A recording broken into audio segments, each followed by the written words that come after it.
Good evening and welcome. This is the Marion City Council meeting for Thursday, March 22nd. Please rise for the Pledge of Allegiance.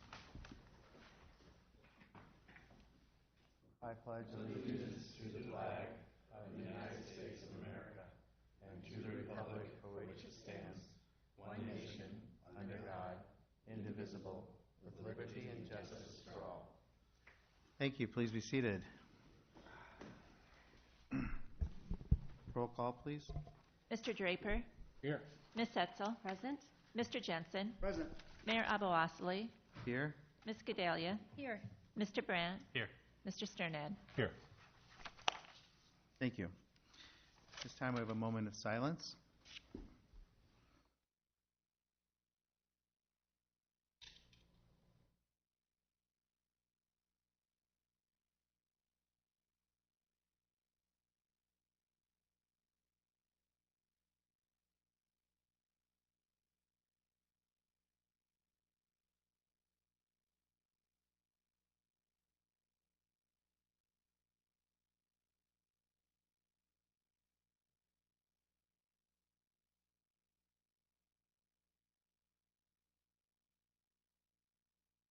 Thank you.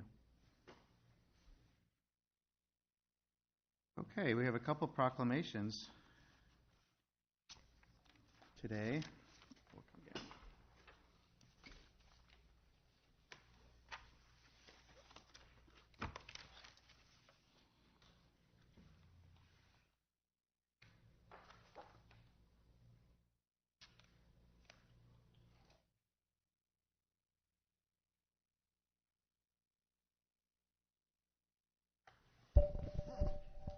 Okay, the first proclamation we have this evening is for Sexual Assault Awareness Month. And I do think we have someone here to accept the proclamation. Please come forward.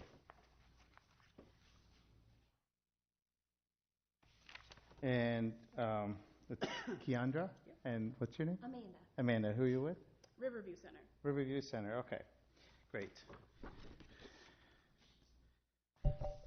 Whereas Sexual Assault Awareness Month is intended to draw attention to the fact that sexual violence is widespread and impacts every community member of Marion, and whereas rape, sexual assault, and sexual harassment impact our community as seen by statistics indicating that 1 in 5 women and 1 in 33 men will be raped at some point in their lives. And whereas child sexual abuse prevention must be a priority to confront the reality that 1 in 6 boys and 1 in 4 girls will experience a sexual assault before the age of 18. And whereas young people experience heightened rate of sexual violence and youth ages 12 to 17 were 2.5 times as likely to be victims of rape or sexual assault. And whereas we must work together to educate our community about sexual violence prevention, supporting survivors and speaking out against harmful attitudes and actions. And whereas with leadership, dedication, and encouragement, there is evidence that we can be successful in preventing sexual violence in Marion through increased education, awareness, and community involvement. And whereas Marion strongly supports the efforts of national, state, and local partners, and of every citizen to actively engage in public and private efforts to prevent sexual violence, it's time for us to start conversations, take appropriate action, and support one another to create a safer environment for all. Now, therefore, I, Nicholas Abou-Osley, Mayor of the City of Marion, do hereby proclaim April 2018 as Sexual Assault Awareness Month in the City of Marion and urge residents to join advocates and communities across the country in playing an active role to prevent sexual violence. Along with the United States government and state of Iowa, we do hereby proclaim April as Sexual Assault Awareness Month in the City of Marion.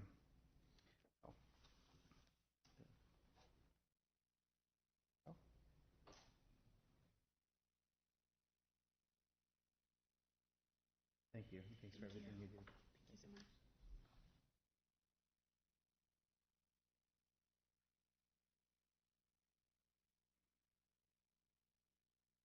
Our next proclamation is for Child Abuse Prevention Month, and we have someone here to accept this.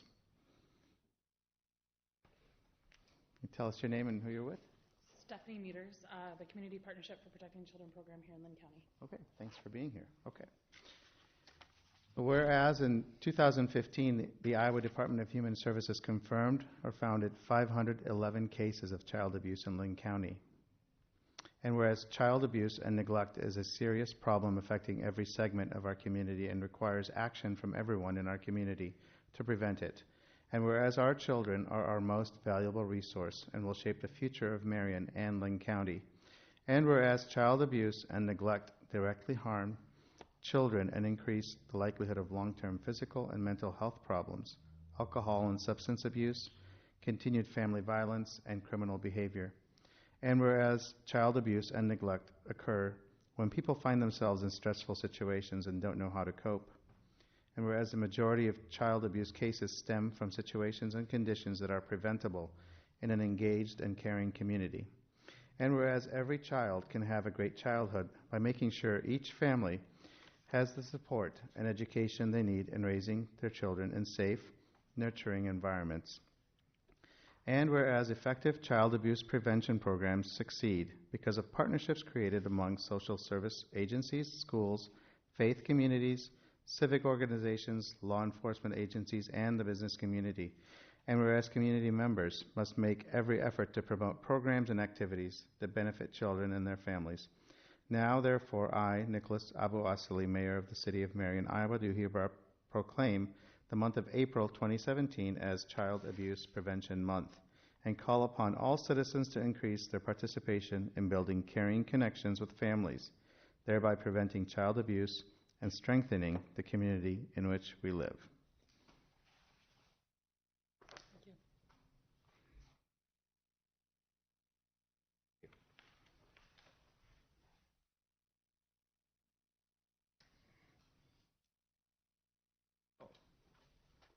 Now we have a couple guests here with the Salvation Army for a presentation for the bell ringing challenge. So, my name is Major Alan Hellstrom. I'm Major Alan Hellstrom with the Salvation Army here in Lynn County, and there was the annual Mayor Bell Ringing Challenge, and Mayor Abu-Asali went up against 2 other communities and won the challenge.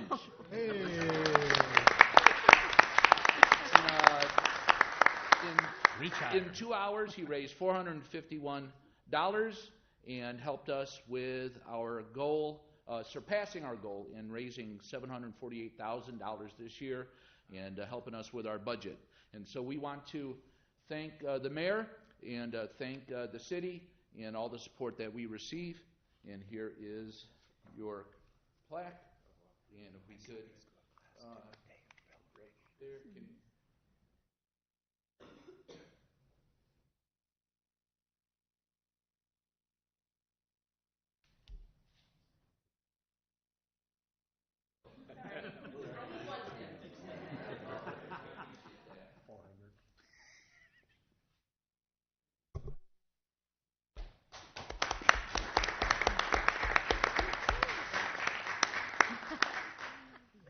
whole family.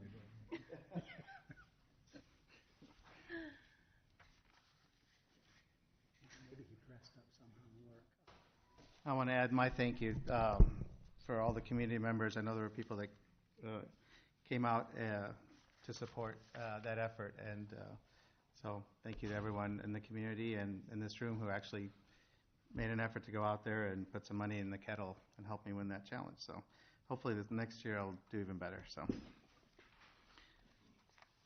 there's a new mayor in Cedar Rapids, so we can't let him win. Okay.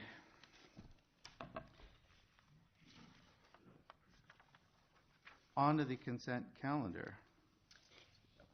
Your Honor, I'd like to move that we approve the consent calendar, items 1 through 32, but pulling item number 24 for a separate discussion. This is resolution numbers 26-735 through 26-753. Second.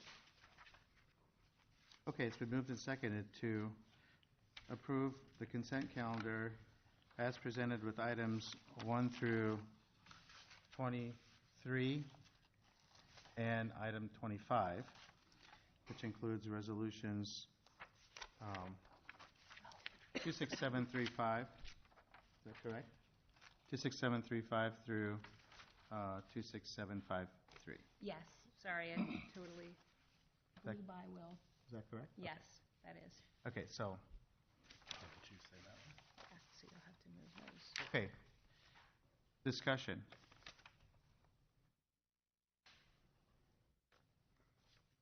Okay, all those in favor of the motion, please say aye. Aye. All those opposed, please say no.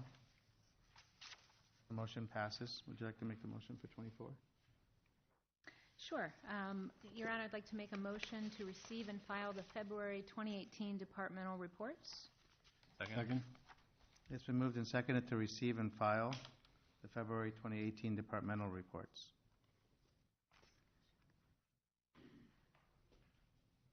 Your Honor, I ask that that item be removed. Now that I have all the staff's attention, the reason I ask it to be reviewed a little bit is dealing with the police department. And Chief, there's a couple questions that I have because we had a presentation on Tuesday night concerning the Four Oaks facility, and it isn't on tonight's agenda item, even as a receive and file, because we didn't receive anything. And I have a discussion item on it that I'd like to approach with you. If I, in the buildings that I have some ownership in, if I set my alarm system off more than twice, I get charged for the police coming to do it. And I've wondered, do we make any charge when we have a facility that the police are going to regularly, or should we consider a charge if there's not a reason to do it? Typically what I've seen in other communities, Councilman, is when there's a nuisance alarm with multiple triggers, that the business is typically fined for the third, fourth, fifth violation and so on and subsequently. But there are communities in the United States that have nuisance ordinances where if a business or a entity is drawing a large amount of police resources through calls for service to that location, then there is a remedial process for dealing with that institution to bring it into line with expected standards. And there are some models out there you could look at.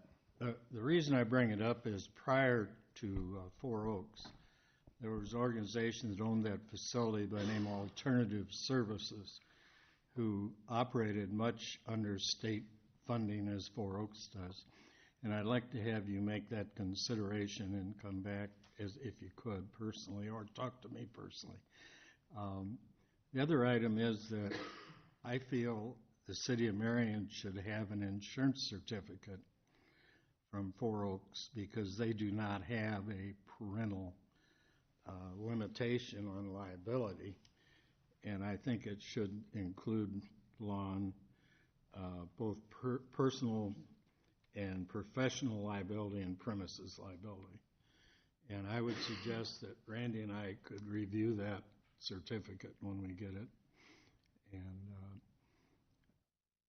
that's the only reason I asked the item be moved. It's a way I could sneak in there. We've been told not to bring items up that weren't on the agenda, so that was an agenda item. So there you go. And I would call the question. I'd call the question then, Your Honor. Clever. Any further discussion? All those in favor of the motion to receive and file the department reports, please say aye. Aye. All those opposed, please say no. The motion passes. Mr. Brandt. I make a motion to approve the consent calendar with Mayor Abouassali's abstention from voting and discussion regarding the following items as presented. Items 26 through 32, which include resolutions 26738 and 26754 through 26756. Second. Okay, we have a motion by Will, a second by Randy. Any discussion or questions? Seeing none, all those in favor, please signify by saying aye. Aye. Any opposed? And we'll note the mayor's abstention. Okay, on to the finance calendar. We have a public hearing on the proposal to enter into an essential purpose loan agreement. Public hearing is now open. Do you have a report? There's a couple of comments, Your Honor. As I mentioned on Tuesday, our 2018 A bond issues that we're going to be selling here next month, on the recommendation of Bond Counsel and the type of projects we're going to be doing with those proceeds, they have set up that we have 4 separate hearings instead of just combining them into one. This first hearing is going to be dealing with the traffic signal program, the HMA overlay program, the sidewalk assessment program, and the sidewalk ramp repair program in an amount not to exceed $1.5 million.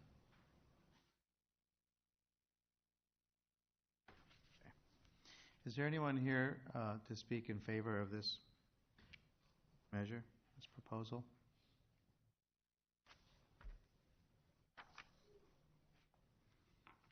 Okay, is anyone here to speak in opposition of this proposal?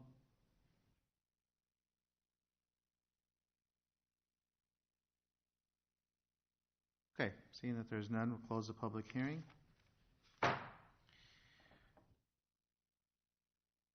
We have another public hearing on a proposal to enter into general purpose loan agreement number 1. The public hearing is open. Yeah, Your Honor, this one deals with the Seymour Trail in an amount not to exceed $260,000, and that's the only really item project in that here. Okay. Is there anyone here to speak in favor of this measure?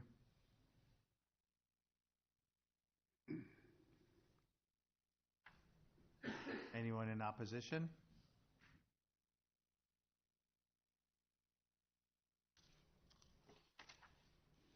Okay, the public hearing is now closed. For the next one, I'm turning the gavel over to Mayor Pro Tem. Okay, item number 3 under finance is another public hearing on the proposal to enter into a general purpose loan agreement number 2. Open the public hearing. And we'll open the public hearing.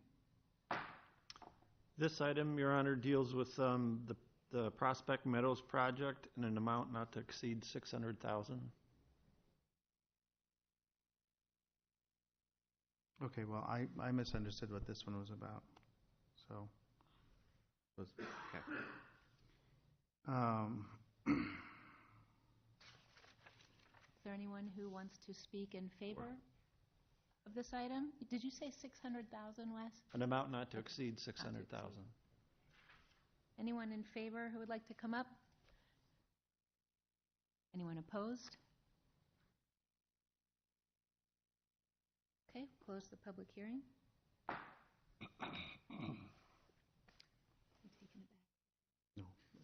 Okay.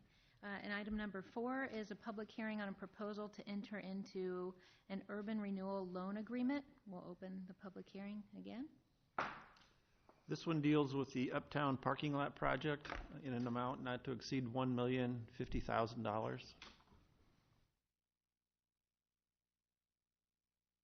Okay, anyone want to speak in favor, please come to the mic. Anyone opposed? Please come to the mic and state your name and address. This is not really an opposition. It's just, can you explain exactly what this $1,050,000 is going to be earmarked for? Okay, can you give your name and address for the record? My name is Charles Knutson, 2835 24th Avenue, Marion. Thank you. You just explain it. Wes? Or I'll defer Lon? this one to Lon. He was the one that was really involved in the negotiations on this one. Thank you. Yeah, as the council may remember, one of the things that we've been trying to target in the Uptown area is making provisions for parking for when 7th Avenue is torn up. And we were presented with an opportunity with a local development firm should say a corridor development firm out of the Iowa City area to purchase a former law office in the uptown and tear the building down and then turn the property over to the city for construction of a surface parking lot. So the building has been acquired, the building has been removed. The next stage is for us to finish up the parking lot design. Public Service is anticipating going ahead and doing the construction on that. The key to this one is that there's a period of time, 10 years from our acquisition, that they can buy the site back from us with the intent of doing a project on it.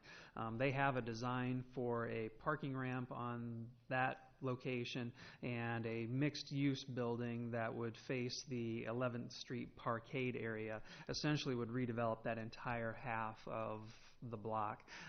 It wasn't something that was financially feasible at that point to do the multi-story structure, but we knew that we were going to need that parking for probably the next 5 to 6 years while we proceed through the design, eventual bidding, and reconstruction of 7th Avenue.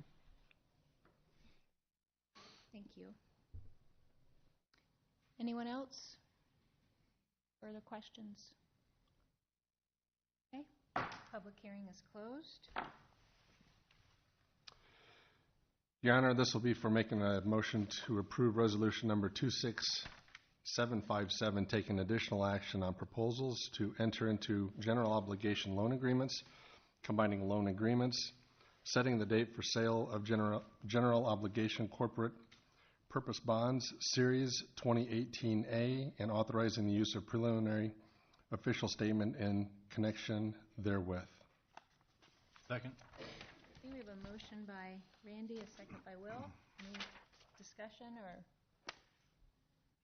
questions? Lon, would you explain what a general obligation corporate bond and how it affects their bonding? Yeah, general obligation bonds are ones that are backed by the full faith and credit of the city. And by that, it means that the city has the ability to use the debt service levy to levy the repayment of those as property taxes. As such, they're the most secure financial instrument that the city can issue, which means we also get the best interest rate on them.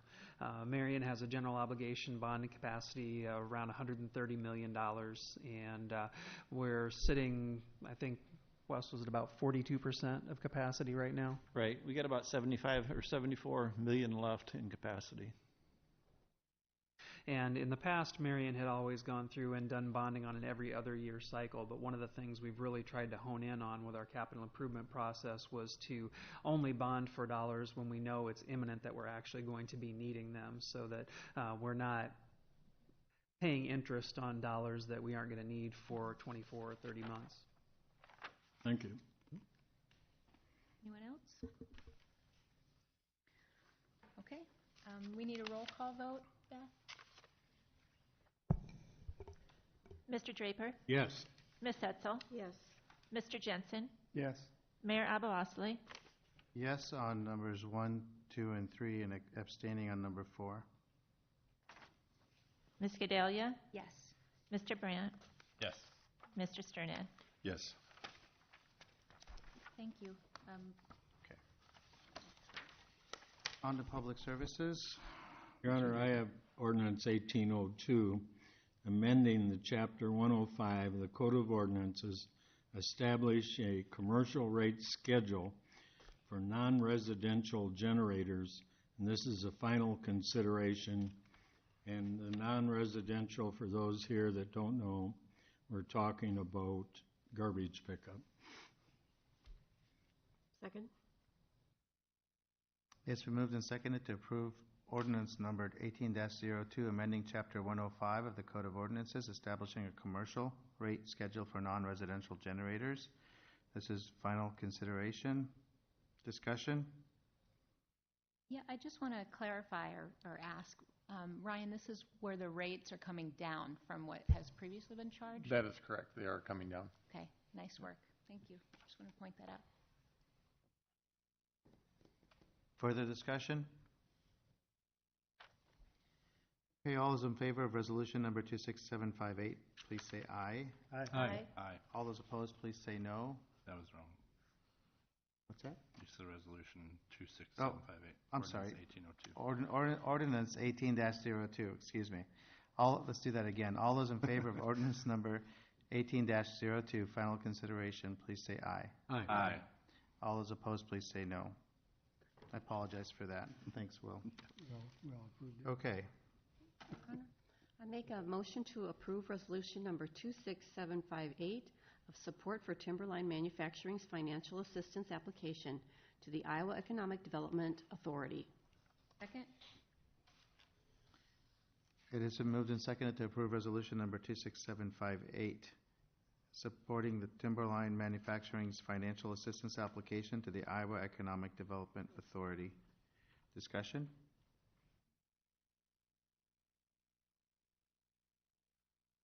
Okay. All those in favor of resolution number 26758, please say aye. Aye. All those opposed, please say no. The motion passes. I need to turn over the gavel on this one. Your Honor, I make a recommendation to approve resolution number 26759, approving a lease amendment with Lux Air Aviation. Second. Okay, a motion by Steve and a second by Randy. Will. Sorry, I will. Any discussion? Maybe just have Lon explain what the amendment is for. Yeah, it's no secret that the airport is something that's getting heavily scrutinized by a lot of outside parties, so I wanted to make sure that it was very clear to the council what it was you were considering with this lease amendment. With the latest round of grant applications that the city had submitted related to the airport, we're moving from planning dollars and engineering dollars into hard construction dollars. And that combined with the outside comments that DOT was receiving from legal parties prompted them to take a look at our lease and make sure that the lease was set up so that we could comply with their requirements for guaranteeing that it was going to be a public use airport. So they had sent out language that they wanted to see incorporated into the lease. We provided that to our legal department, proposed it to Lux Air Aviation, and we've gone back and forth to make sure that we've gotten everything that we need into the lease so that DOT is satisfied that those terms will be met. So in the first one, section 1 of the lease is being changed. A new section is being added that refers to public use of the airport. The only difference between this version and the one that the City Council has is the language that's been added, outlined in red.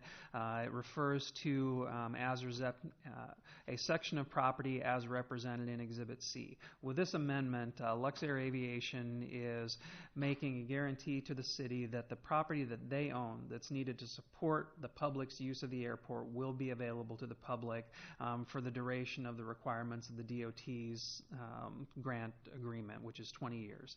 And so essentially what that means is we own airport property, but we are in the process of tearing down the FBO building. They've constructed a new FBO building on private property. There wasn't anything in the lease that was drawn up at the time we owned the FBO to reflect that they were going to say that, yes, you can continue to use the new FBO publicly so that the airport can operate.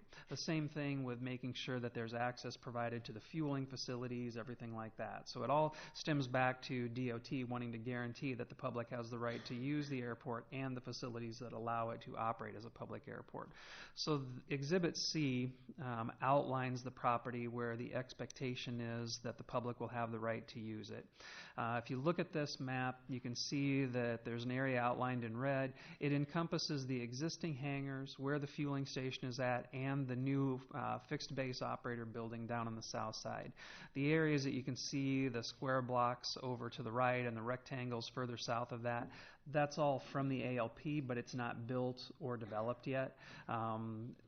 So we're encompassing the areas that exist right now that the public needs, again, in order to be able to use the area as a public airport. Then in Section 4, language was added this is an area that refers to rent and payment of expenses. There was a clarification added to the first sentence, the words in red, saying that The original language said, in consideration for the leasing of the real estate and permission to perform the services. The words "for the public airport purpose" were added to that first statement, and then a second paragraph was added in red underneath that, specifically referring to the funds that are received under Iowa Code Section 32856. That's the state aviation fuel tax that is collected and is used to fund the grant program through the DOT. They also wanted it clarified that these were going to be used for capital costs, construction costs, not for expenses on real estate that Luxair owns, or for operating expenses for Luxair Aviation. And then the final piece that was added was language in Section 17 pertaining to termination, which gives the city the ability to terminate the lease with 30 days in the event that they fail to comply with the public airport purpose. There was one other change that was made that I would just refer to, but it didn't really affect the intent of the document. The original draft had the term lessor in it, but in one sentence, it was in there a couple of times, but the entire rest of the document refers to city and never defines lessor, so we changed lessor to city to be consistent with the rest of the document. I would consider that to just be a scrivener's change. It wasn't a substantive change. But this is all based off of the feedback we received from the DOT during the run-up to the award of the runway improvement dollars, and the changes need to be added in to the lease so that they're assured that now that we're getting to the point where they're making more than $400,000 worth of investment in the facility, that the public has the right to use it. Thanks, Lon. So is Section 17 entirely new since there's nothing in red there? Or because you were showing us the amendments that we're voting on, but 17 doesn't have anything in red. Is that a new section? I believe it is. Let me check. Yep, that's why I'm just wondering if...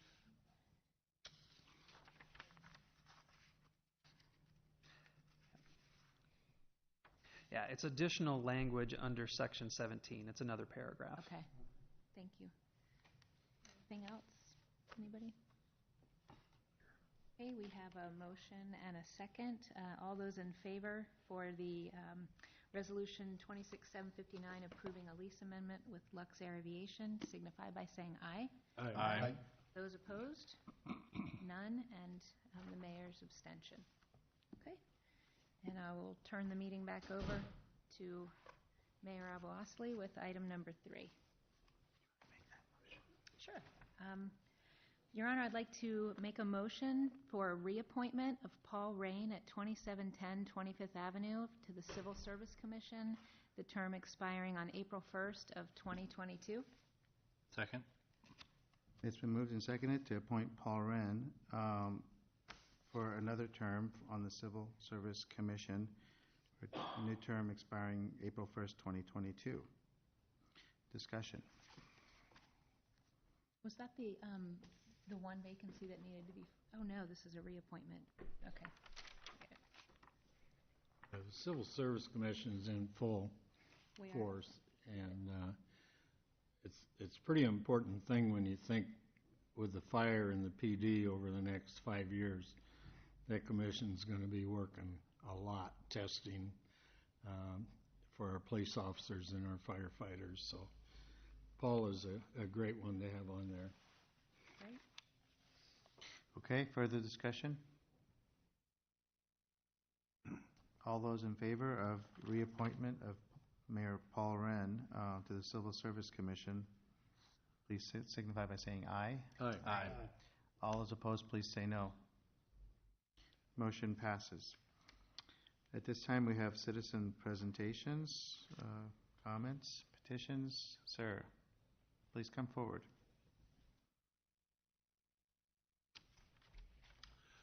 Charles Knutson, 2835 24th Avenue, Marion. Folks, sorry I haven't been around the last couple months, but you'll probably see more of me. Couple housekeeping items.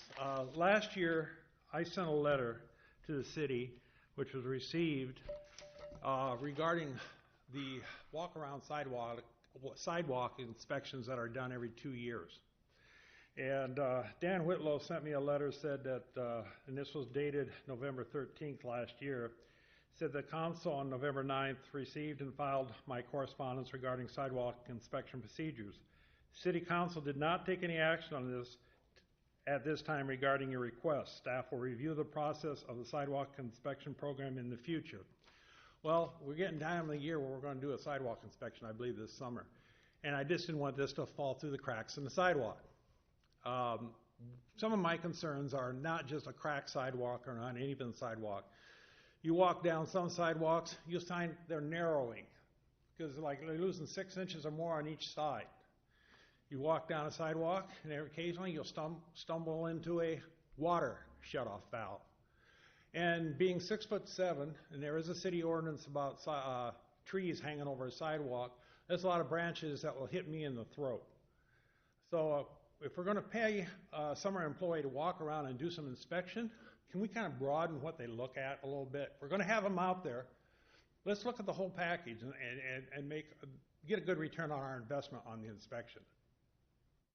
Okay. My other item I wanted to go back and revisit had to do with the roundabout out on 27th Street and 7th Avenue. And this goes back last year where I first sent a letter to the city on November 16th with some concerns and recommendation that the speed limit going into that be reduced officially to 20 miles an hour, same as they did the one down here at 7th and 7th. Right now, the legal speed limit is 35. Yes, there is a recommended 15-mile-an-hour speed limit, but that doesn't seem to always want to work. This picture was taken on February 11th this year, and you can see some motorists had a problem getting into that intersection. That motorist was probably doing, since there was snow, I'm hoping he was slowing down, but he didn't make it, knocked down some road signs there that were laying out there. And I came to the city about that. Originally, the TAC committee made a recommendation to do nothing. At a city council meeting on October 19th, the council made an amendment to the motion by not concurring with the staff recommendation to take no action and referred it back to the city engineering department to further look at it. And about 3 weeks later, I got a letter from Mr. Whitlow said that the council in one of their discussions decided basically not to do anything. And I think that's a mistake, and I've never really got an official thing back from the council regarding my letters to the council regarding this issue. It's kind of out there in limbo. I think it's been lost because you got so many other important things going on. So I just got 2 housekeeping items that I wanted to bring back to your attention today and would ask that you go back and revisit both of those. Any questions? What's the date of your letter you got from Dan? Which one? The last one from Whitlow? On the second one for the roundabout. Yeah.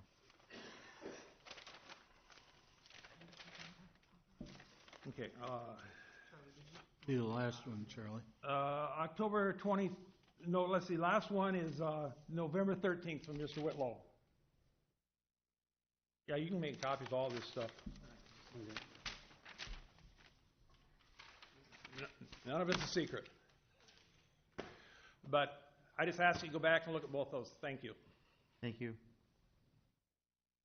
Any other citizen comments, presentations?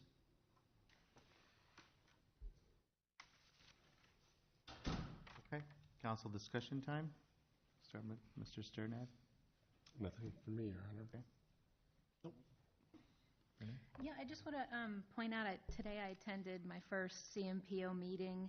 I need to learn what a lot of acronyms are, apparently, and to get up to speed. But I do think it's important to point out that we did approve $50,000 toward the Tower Terrace corridor, I guess, update, if you will.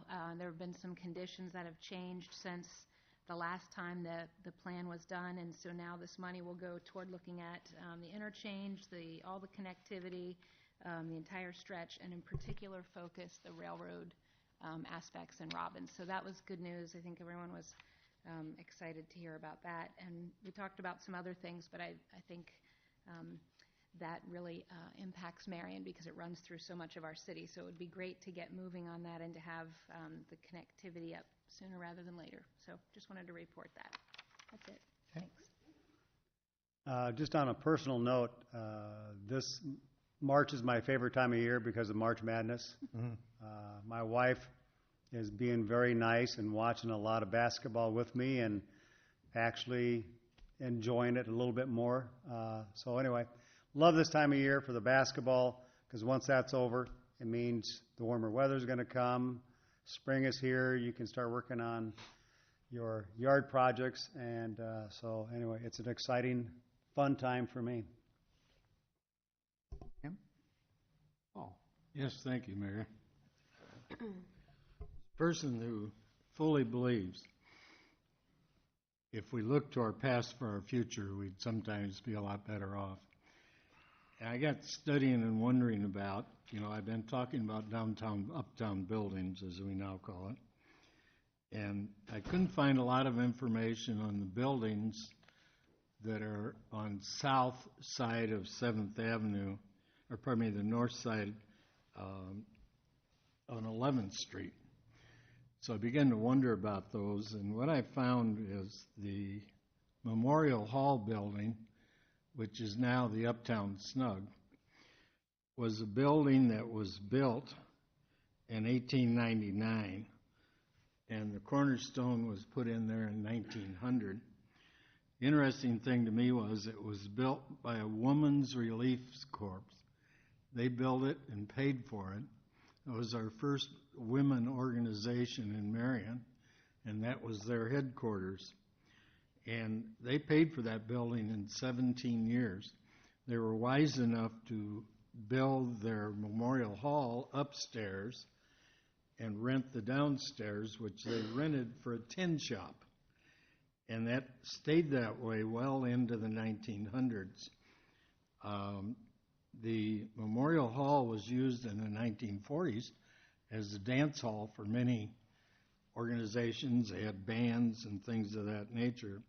I found it really interesting that the American Legion Post was organized in that hall on November of 1919. So historically, it's the birthplace of our American Legion as well. As I moved to the next building, there's a series of buildings there, one big one and one shorter one, that are kind of blonde bricks, which was really unusual for Marion, Iowa, because nearly all of our bricks are soft-fired bricks that were made here. We'll talk about that sometime. And that building was made from bricks from out of state. And the building itself, of all things, was an implement dealership. Now, don't think of an implement as a big combine. Think of a two-row plow that was pulled behind a horse. But they were implement dealer, and they sold halters and bridles for horses and things of that nature for years. It later was a heating and air conditioner contract, and then it was, in fact, the home of the Marion Chamber of Commerce, and it remained that way until they moved to this building. And I had an opportunity to review that building. I snuck in there with a hard hat to look around this week. There's two really nice apartments upstairs now that's all it's not drywalled yet, but all marked off. The downstairs will be the Loft and Found, I believe, is it? Loft, L-L-O. Okay, whatever. Okay. It's going to be a great restaurant. They're going to have a bar there. And in the basement of that building, there's somewhat of a well-kept secret. And I'm hopeful that they use it. And that is a round brick room that also is brick overheaded that probably was used as a cistern. I don't know that, but hopefully the restaurant will figure out a way to utilize that space. The last building, the biggest of the three, which have condos and apartments upstairs and being divided into office space, has had many, many usages from air conditioning contractors, heating contractors. Implement dealer was there, and in 1917 there were 30 cars being sold in that building. That building, as you remember it, was divided, this side and that side, and the high part in the middle. That's because the Whitworth Company who moved there sold lumber out of there, and you can imagine lumber stacked up on those top shelves.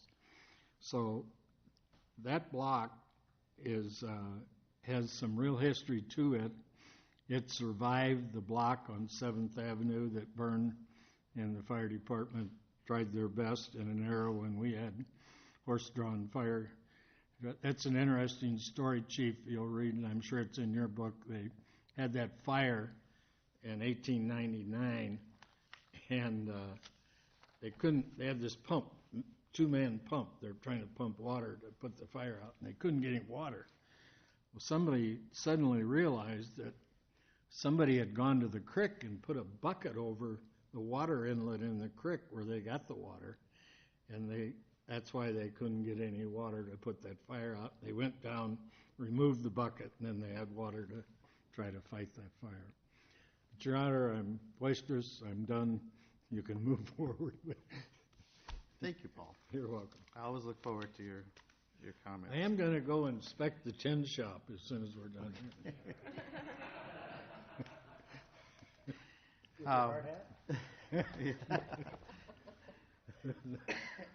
For my part, just a few of the things that I've done in the past month outside of my regular duties and my other job. I attended the Lynn Conference Board meeting where they approved the budget and also voted to hire a new county assessor, Jerry Witt, who's currently the Tama County assessor, will become the Lynn County assessor. And he told me after the meeting that he's looking for a house in Marion, so not surprised. All right. Did he tell you to pay your taxes by April 1? That's what they told me. I also attended the RTA Advisor Group meeting, which is a group of people, officials from the metro area who are studying the feasibility of having a regional transit authority. So that's still in progress. Attended the Metro Mayor's meeting.